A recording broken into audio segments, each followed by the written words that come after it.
Also, artists and musicians have been vocal about their plight and their intervention and the interventions they'd like to see.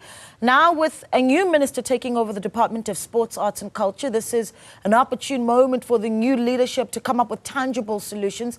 To speak to us about the reaction of the announcement of the new Minister of Sports, Arts and Culture, we are joined by Sibongile Mngoma, an opera singer who was among artists that once staged a sit-in at the National Arts Council over the mismanagement of funds meant for artists during the COVID-19 pandemic. She'll also talk to us about some of the struggles and expectations as well for Minister Gayton Mckenzie. Sibongile, thank you so much for joining us. An absolute pleasure having you on the show. So let's start with this.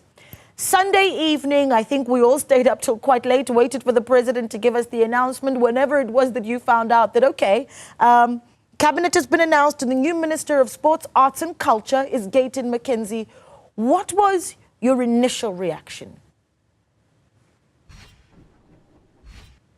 Good morning, and thank you for having me on the show. When I heard the announcement, I was taken aback. I wasn't shocked, but I was taken aback because we just didn't know what to expect. There's been so many changes and surprises with the GNU. So there's been a lot that was just happening. So we didn't know what to expect as artists, because at the end of the day, they did not ask us who we wanted. They were going to do it as politicians. So we had to take it, however, from whence it comes. He's come out and been quite energetic. I mean, the one thing that you can't deny about Gayton Mckenzie is that he's quite an outspoken minister, that's for sure. And he's talked about, you know, wanting to stimulate grassroots sports, for instance. But for you, do you think that he's the right fit for arts and culture, and certainly to protect the works and the careers of our artists in the country? Look, at this point, there isn't a single politician who is the right fit, because they have not spoken to the artists on the ground. And I understand where he's coming from. He'll speak about sport because that is the one thing that is always in the face of everybody, and everybody can access that easier than the arts. But then, unfortunately for him, he's inheriting a poisoned chalice that has sports, arts, culture and heritage. So he has a lot on his plate, and right now I don't know if he is equipped for it, but he can be equipped if he wants to be, because he would then have to engage with the people who are functioning in the space. And right now, the one thing we don't need is for him to posture and say, I will do this, because he doesn't know what needs to be done. He does need, however, to ask, what is the immediate need? Not a want, a need. Because remember, artists are still recovering from lockdown. So he cannot just jump in and say, I will do wonders. There are no wonders he can do until people are back on their feet. Yeah, and you've talked about the lack of consultation, of course, with the sector, but we have the platform now and hoping that the minister would see this. What should his immediate priority be, and the immediate need that you talk about? The immediate need for most artists right now is to work. And because of the toxic state of the system prior to his taking over, there's nothing much happening. So there's a lot of gatekeeping, there's a lot of lack of communication, there's a lack of access. So he has to make sure that people have access, not just to him, but to spaces, to funds, to everything. Logistically, artists should be able to function. And at the moment, they are unable to function because the narrative has always been artists should be united.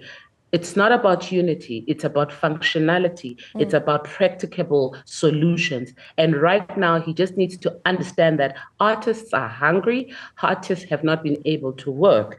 And even in spaces that are not necessarily practical arts, people have just not been able to function. But the most important thing he needs to do with immediate effect is to consult.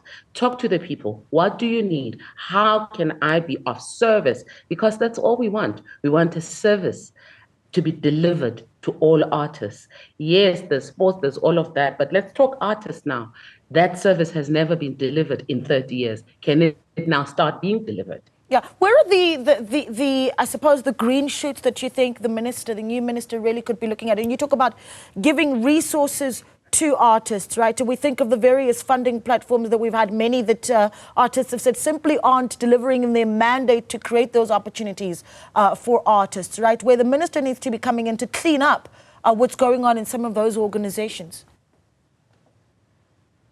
All right, the first thing, he needs to clean up the department at national level, because the officials sitting there are a big stumbling block. And then he has to look at the agencies that are working within his department, clean the people that are working there, because there's a lot of corruption. There's a lot of under carpet things happening there. He needs to clean that up, because there's nothing he's going to deliver until those officials are removed from those positions.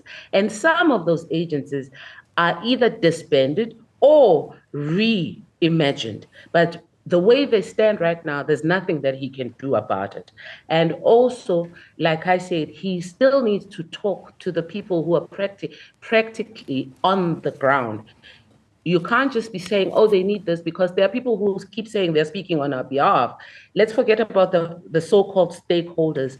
Forget them. Talk to the actual artists, because a lot of those people are sitting there because for them, they saw a gap, they took the gap, and now they are called administrators and promoters and all kinds of things, but the actual artists are not seeing the benefits. So clean it up, clean up that department, get rid of the partisan federation called SIFSA that is not about all artists. It was for a specific party, and that's not what art is about. Art is non-partisan. So if you have a federation that is partisan, then you have a problem. Get rid of CISA, and then let's start afresh. Let's do something fresh, let's do something new, and then maybe we will see some actual changes that will benefit the actual artists. Yeah.